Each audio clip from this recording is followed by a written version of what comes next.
चलिए ब्रेक के बाद फिर एक बार आपका स्वागत है। हिमाचल विधानसभा सत्र का आज दूसरा दिन है। आज सदन में और सदन के बाहर कांग्रेस का हल्ला बोल जारी है। कांग्रेस ने चौड़ा मैदान में सरकार के खिलाफ मोर्चा खोला तो विधानसभा पर कोरोना का संकट भी मंडरा रहा है।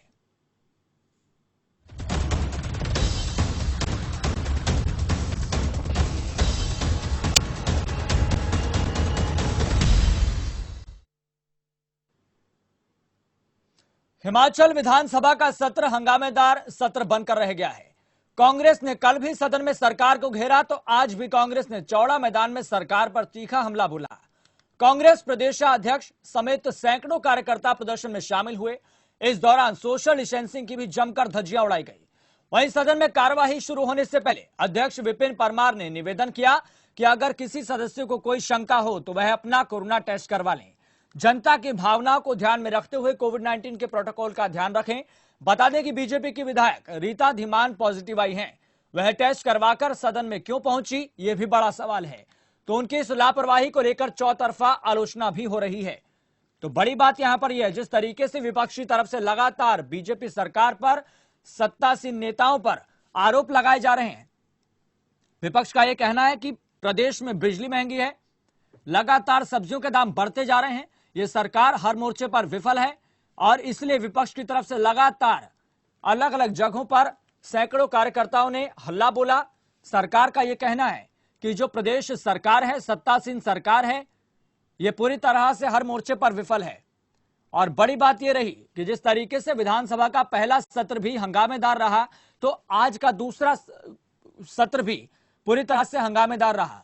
विपक्ष का एक और बड़ा सवाल यह रहा कि जब बीजेपी की नेता जब सत्र के दौरान बैठी थी तो वे जब कोरोना पॉजिटिव पाई गई हैं तो उनको बैठने की इजाजत क्यों नहीं दी गई, बैठने की इजाजत क्यों नहीं दी, बड़ा सवाल यह है। लेकिन इसके इतर एक पहलू यह भी देखें तो यहां पर कांग्रेस कार्यकर्ताओं ने भीड़ इकट्ठी करके हल्ला बोला, ठीक है, समझ में आता है, लेकिन बड़ी बात यह है कि सोशल डिस्टेंसिंग की जमकर धज्जियां क्यों उड़ाई। अगर सरकार ने जिस तरीके से जो फैसले लिए हैं और जो विपक्ष की तरफ से जो सवाल उठाए जा रहे हैं, सवाल उठाना है तो सारे प्रोटोकॉल को ध्यान में रखना होगा।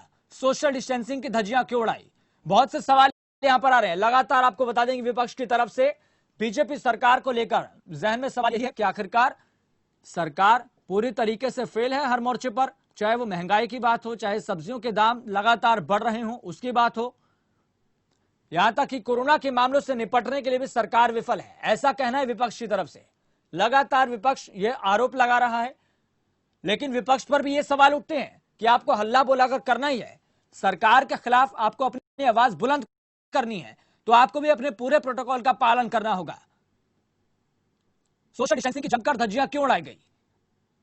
जब आपको आलोचना करनी है, जब आपको सरकार के प्रति अपनी बुलंद आवाज करनी है तो आपको सारे प्रोटोकॉल का पालन करना चाहिए।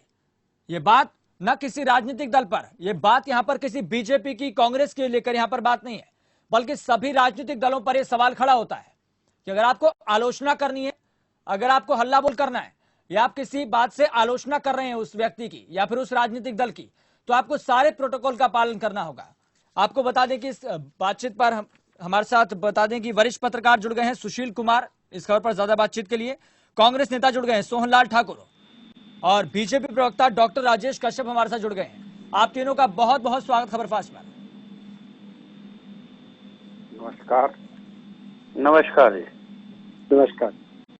सुशील जी, सबसे पहले मैं आपके पास आना चाहूंगा, क्योंकि आप वरिष्ठ पत्रकार हैं, आपसे समझना चाहूंगा जिस तरीके से आरोप लगाए जा रहे हैं सत्तासीन पार्टी पर, क्या आपको लगता है कितने मुनासिब है, कितने उचित हैं?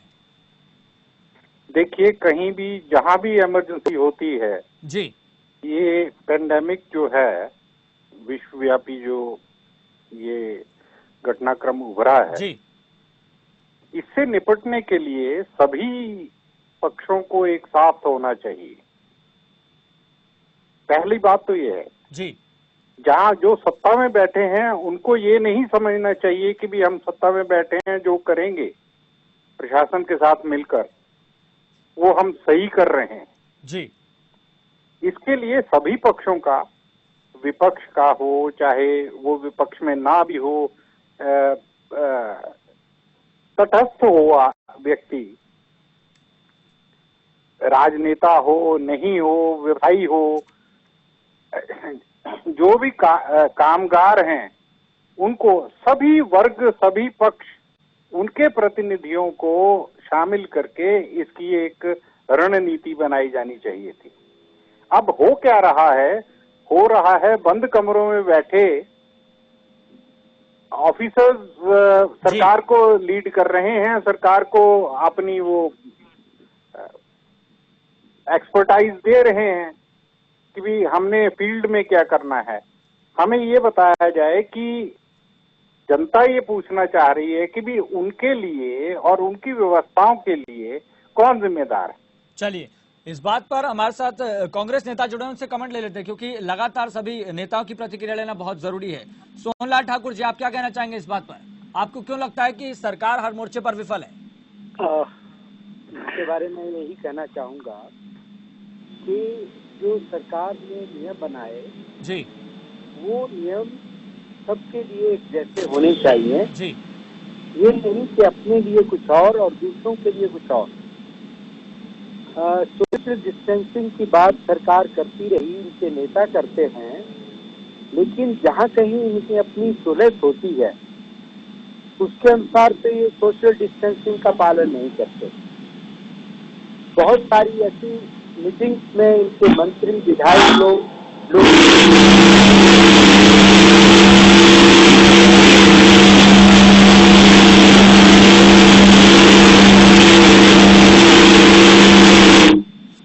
बीजेपी प्रवक्ता के पास चलते हैं। राजेश कश्यप जी, आपसे सवाल ये है कि कांग्रेस जिस तरीके से आरोप लगा रही है कि आप हर मोर्चे पर विफल हैं, महंगाई लगातार बढ़ती जा रही है, क्या पूरी तरीके से विफल हैं आप? साहब, कांग्रेस के पास इस वक्त कोई भी विषय जो है वो रखने लायक नहीं है। अगर कांग्रेस अध्यक्ष कोई रिप्रेजेंटेशन देना चाहते हैं तो क्या उनके एमएलएज हैं, 20-22 एमएलए हैं, वो विधानसभा में रखे। और जिस उग्र रूप में उन्होंने विधानसभा के गेट पर आज जो प्रदर्शन किया है, मुझे उससे लगता है कि कांग्रेस अध्यक्ष की जो है, या तो जो इनके लेजिस्लेटिव के जो नेता है वो नहीं सुन रहे हैं, या इनकी आपस में कोऑर्डिनेशन नहीं है। राजेश कश्यप जी, यहाँ पर एक बड़ा सवाल यह है, रीता धीमान जी ने पहले अपना कोरोना टेस्ट क्यों नहीं करवाया? जान जोखिम में डालने का प्रयास क्यों किया? ये सही है कि अगर किसी को कोई सिम्टम है, प्रधानमंत्री ये बात कहकर इतनी बार थक चुके हैं कि आप सोशल डिस्टेंसिंग का पालन कीजिए। अगर आपको लगता है कि आप कोरोना से पॉजिटिव हैं तो आप अपना टेस्ट करवाइए। तो जान जोखिम में डालने का प्रयास किया रीता धीमान ने। तो ये सही है कि किसी को भी अगर कोई सिम्टम है उन्हें जो है टेस्ट करवाना चाहिए। पहले व्यवस्था क्यों नहीं की गई? बड़ा सवाल ये है। लेकिन उसका मायने ये नहीं है कि आज कांग्रेस इतना बड़ा प्रदर्शन करे, और प्रदर्शन भी ना कोई मास्क लगाया है, ना किसी तरह का कोई डिस्टेंसिंग की है, ना ही किसी तरह का उन्होंने सैनिटाइजर यूज किया है। ये तीन चीजें बहुत जरूरी है, डिस्टेंसिंग रखना, मास्क लगाना और चलिए हाथ और सोहनलाल ठाकुर जी, जिस तरीके से आपको भी हल्ला बोल करना था तो आप भी तो सोशल डिस्टेंसिंग का पालन करते। देखिए, ऐसा है, सारे राजनीतिक दल बस यही दुहाई देते हैं, यही सबको सलाह देते हैं, हिदायत देते हैं कि आप सोशल डिस्टेंसिंग का पालन करिए। जब बात खुद पर आती है तो भूल जाते हैं। लेकिन जब सरकार ही नहीं कर रही है सोशल डिस्टेंसिंग, इतने सारे उदाहरण अभी तक हुए। सोहनलाल जी, आपकी पार्टी कोई जिम्मेदारी नहीं बनती समाज के प्रति? बिल्कुल बनती है, लेकिन जो हमारी सरकार है वो उन्होंने कोई भी इन नियमों का पालन नहीं किया। और आज कांग्रेस पार्टी ये मान रही है कि बीजेपी अब जो रूल बना रही है वो दूसरों के लिए है, अपने लिए इसके नहीं है। अगर इस चीज का उदाहरण हो तो इन लोगों ने कितने लोगों को श्रमिक किया। पीछे जो मंत्री बने सुखराम जी, वो मंत्री बनने के बाद जब अपने क्षेत्र में गए तो 50-60 लोगों को उनकी वजह से ये कोरोना प्रभावित वो हुए। इसी तरह आज इनके आईपीएस मंत्री, जल शक्ति मंत्री पॉजिटिव हुए हैं। एक छोटा सा कमेंट सुशील कुमार जी से लेते हैं। सुशील कुमार जी, आप क्या कहना चाहेंगे इस बात पर? देखिए, बताइएगा संक्षिप्त में ये है कि भी इनकी भी जिम्मेदारी ना कि जनता के प्रति है बल्कि अपने प्रति भी है। जी बिल्कुल। जब तक ये अपने प्रति जिम्मेदार नहीं होंगे तो दूसरों के प्रति कैसे हो सकते हैं?